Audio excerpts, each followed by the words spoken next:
veo en lo que tengo que convertirme para detener a individuos como él. Després de tota l'expectació creada en mesos de promoció, un pressupost de més de 100 milions d'euros i el morbo de veure un dels últims papers a la pantalla gran de l'actor Heath Ledger, la seqüela de Batman Begins ha superat totes les previsions. Vamos.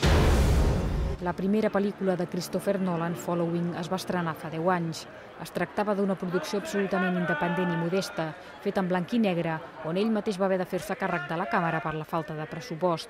Una dècada després, el director britànic està de promoció del Caballero Oscuro, amb un pressupost multimilionari i acumulant rècord de taquilla als Estats Units. But I think I am very, very fortunate that in the escalation of budgets and the scale of films, it's been, a fairly even rise in size. So I haven't really felt too much like I was sort of thrown in at the deep end on any one project. But each project has challenged me in different ways in terms of the filmmaking. Bruce, te presento a Harvey Dent. Rachel me lo ha contado todo de ti. Espero que no. Christian Bale torna a ser Bruce Wayne, l'executiu guapo i milionari de dia i superheroi de nit. Però en aquesta entrega el protagonisme queda més repartit en la resta de personatges. Esta es mi carta.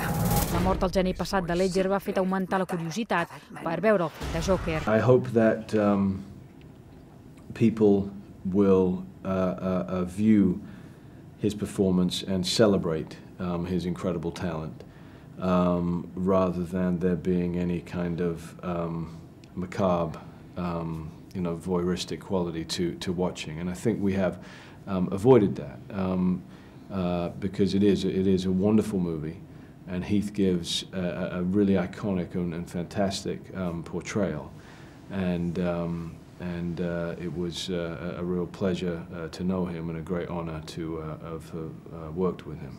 La inesperada mort de Heath Ledger ha estat la millor publicitat per a aquesta pel·lícula, una jugada de màrqueting involuntari que se suma als elogis rebuts, que fins i tot apunten a un possible Oscar pòstum per l'actor australià. ¿Eres como un héroe? ¿O vives lo suficiente para haberte convertido en el villano?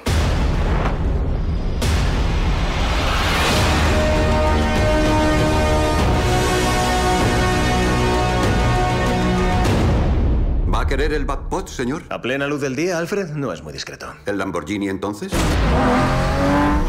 Mucho más discreto.